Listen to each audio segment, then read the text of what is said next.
The nurse asked me to count backward from 10. I only made it to 7 before I whispered, "Wait, my fiancée. Is she here yet?" "Not yet," she said, checking the 4 line. "But there's time." I told myself that was true. There was time. Melissa promised me last night, sitting on the edge of my hospital bed with her hand on my chest. "I'll be right here when you wake up. I'm not going anywhere." I believed her the way I always believed her, completely, without a single question. 5 years does that to you. I met Melissa at a coffee shop that didn't even have good coffee. She spilled her drink on my sketchbook, and instead of apologizing, she laughed and said, "Well, now it has character." I fell for her in that same instant, before I even asked her name. 3 years later, I proposed on the same street corner, no ring box, just me on one knee in the rain because I couldn't wait one more day to ask. She said yes before I finished the sentence. "I love you," I said now, my voice thick from the sedative already creeping into my blood. "I love you too," she said. "Rest. I'll be here." That was 7 hours ago. "Mr. Reeves?" A different nurse, gloved hands, leaning over me. "We're going to wheel you in now." "Okay," I said. My mouth felt far away from the rest of me. "Is Melissa?" "She stepped out for a bit. I'm sure she'll be back." Stepped out. That phrase sat wrong in my chest, but I didn't have the strength to chase it. The ceiling tiles moved above me as they rolled my bed down the hallway, fluorescent lights ticking by like a slow film reel. I thought about the ring. I thought about the apartment we picked out together, the one with the crooked kitchen window she said gave it character, same word as the coffee stain. I thought about how she cried at our engagement dinner and said, "I finally found someone who won't leave." My phone buzzed against my hip, tucked under the blanket where I'd stubbornly kept it despite the nurse's warning. I shouldn't have looked. I looked anyway. "Melissa, Ryan's in the hospital too. He needs me right now. I'll come after," folded hands. I read it twice, then a third time, like the words might rearrange themselves into something that made sense. "Everything all right?" the anesthesiologist asked, adjusting something above my head. "Yeah, I lied." "Fine." Ryan. Her ex. The one she swore was just a friend now. The one whose name still made her voice change just slightly whenever she said it. Softer, like she was protecting something. I remembered the first time she mentioned him after we started dating. "It's ancient history," she'd said. "You have nothing to worry about." I typed back with shaking thumbs. "I'm about to go into surgery." 3 dots appeared. Disappeared. Appeared again. "Melissa, I know. I'm sorry. This is really bad timing, but he has no one else. You'll be fine. The doctors said it's routine. I'll be there when you wake up, I promise."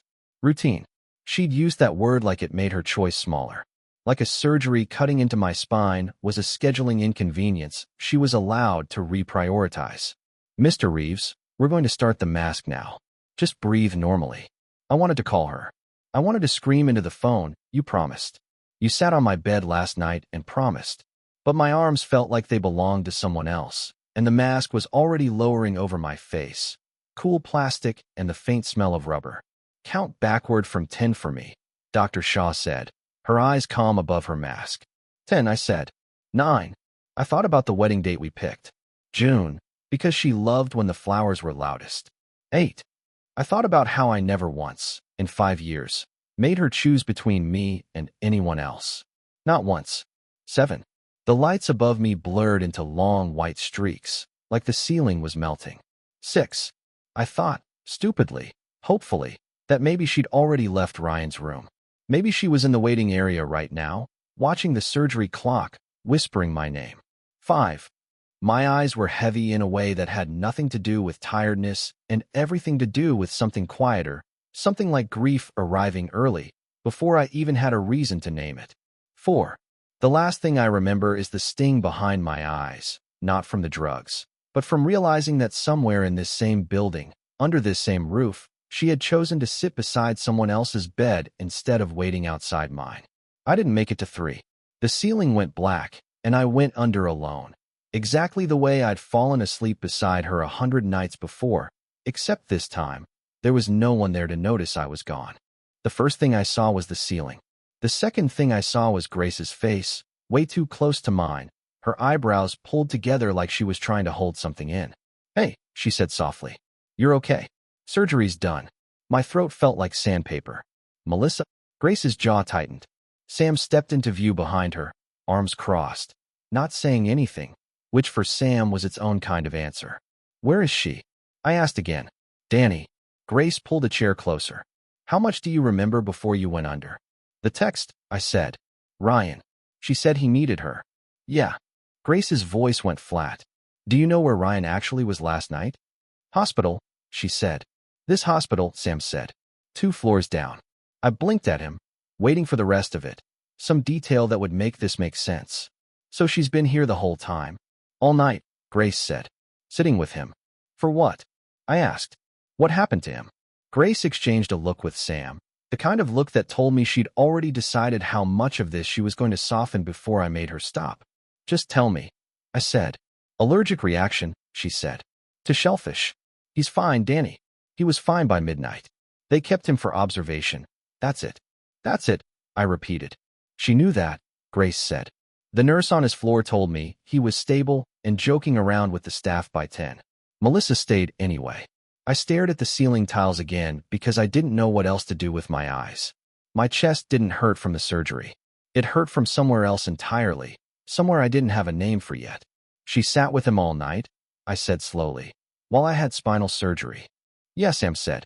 His voice was quiet, but there was an edge underneath it, the kind he usually saved for people who hurt his friends.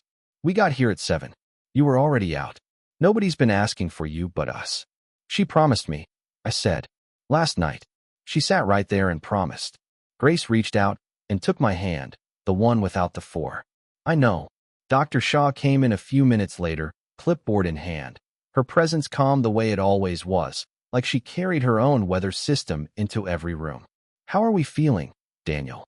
She asked, checking the monitor. Sore, I said. Tired. That's normal. Surgery went exactly the way we planned. No complications. She checked my incision site gently, her hands sure and unhurried. You did great. Your body's going to need rest.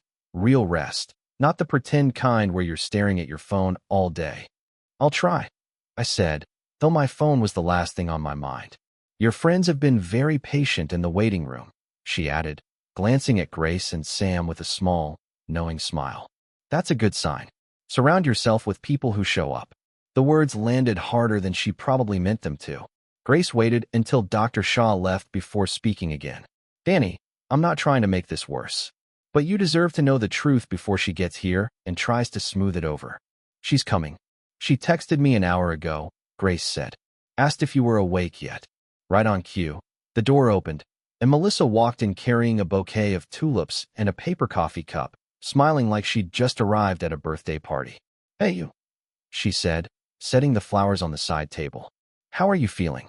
I got here as fast as I could. I didn't answer right away. I was watching her face, waiting for guilt to show up somewhere in it. It didn't. Melissa, I said carefully. Where were you? I told you. Ryan had an allergic reaction. It was really scary for a while, but he's okay now. She leaned down and kissed my forehead like nothing had happened. I'm just glad you're okay too. You're glad I'm okay too, I repeated. Yeah. She frowned slightly, sensing something in my tone, but not quite locating it. Why do you say it like that? Grace stood up so fast her chair scraped against the floor. Because he spent last night alone, Melissa. Because you promised him you'd be here. I explained that, Melissa said, her voice tightening. It was an emergency. It was shellfish, Sam said flatly. Melissa's mouth opened, then closed. She looked at me, waiting for me to defend her the way I always had. I didn't say anything. Daniel, she said.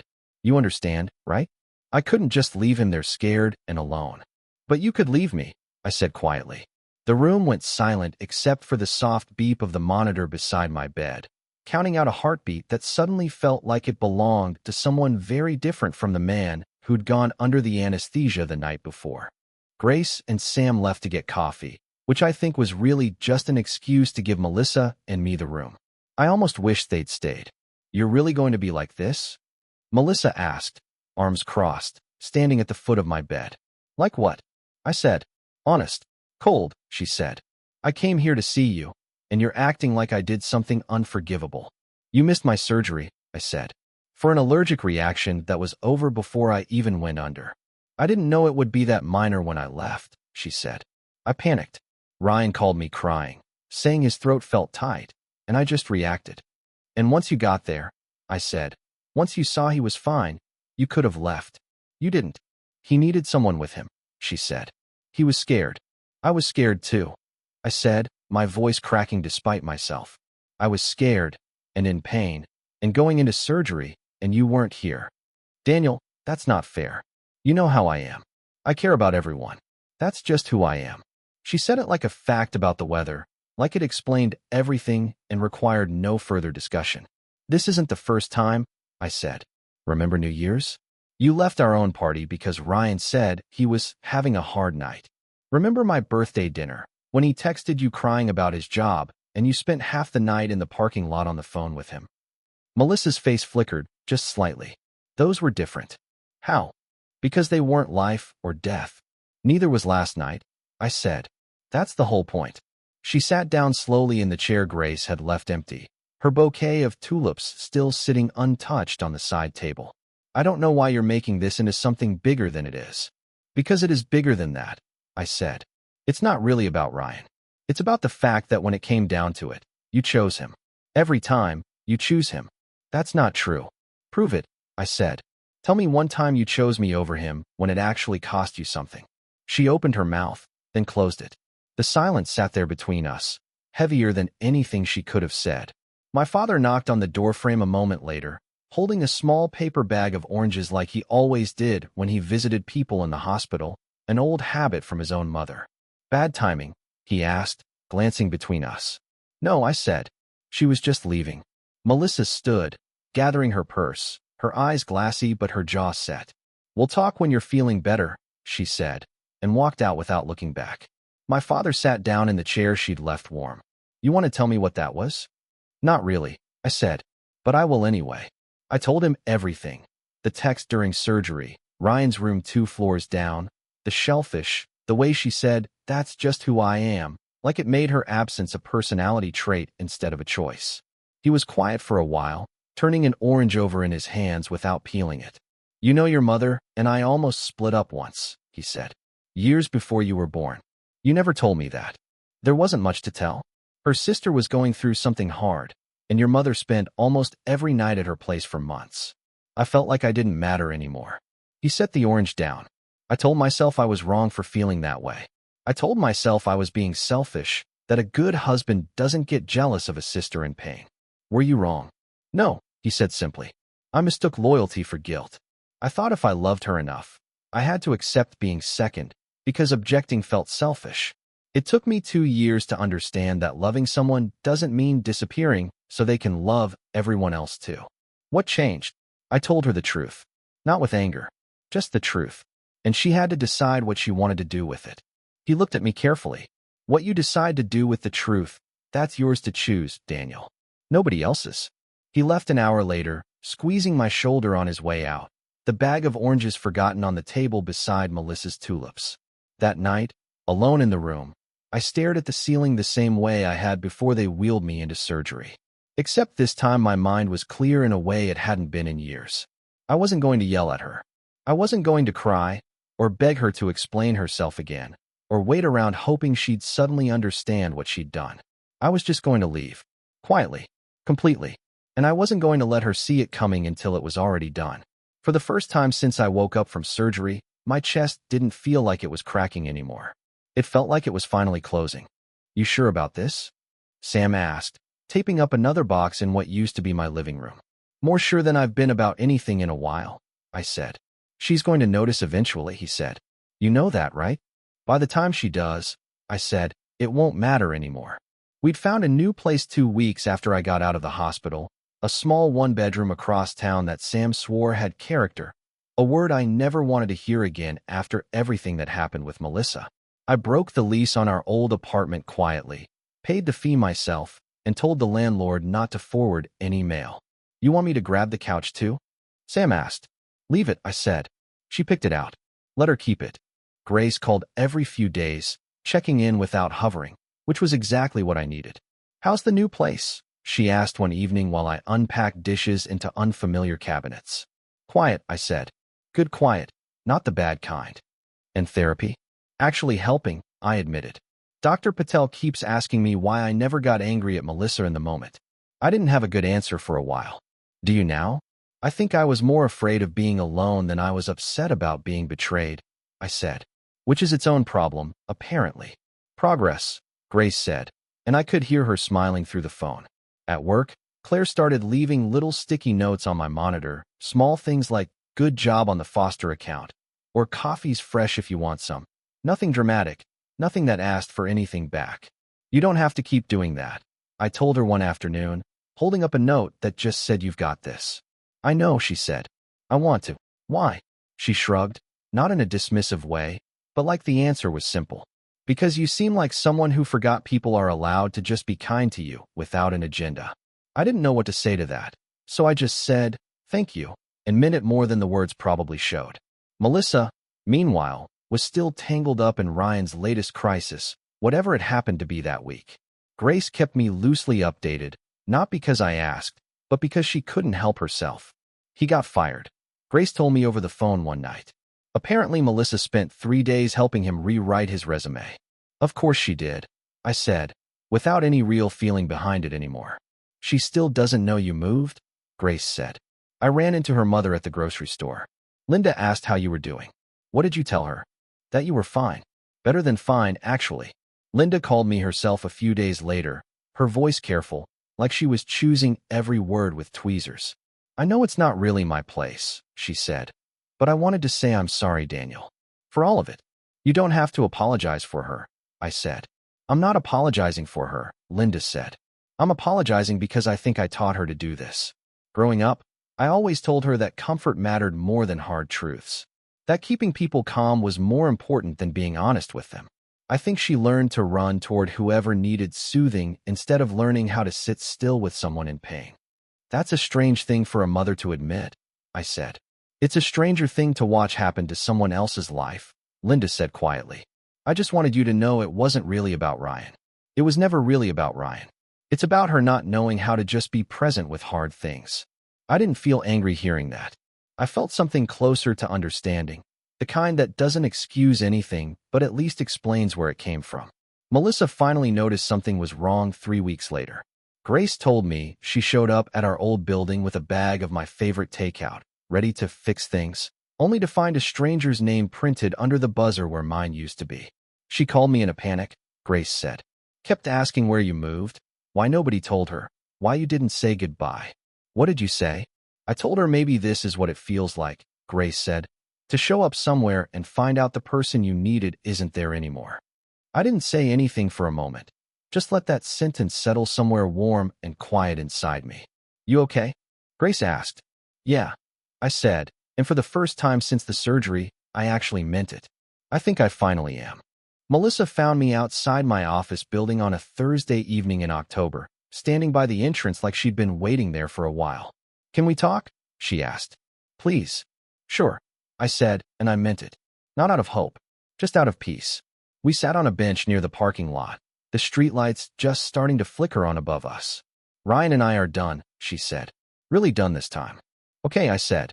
"He was never serious about me, Daniel.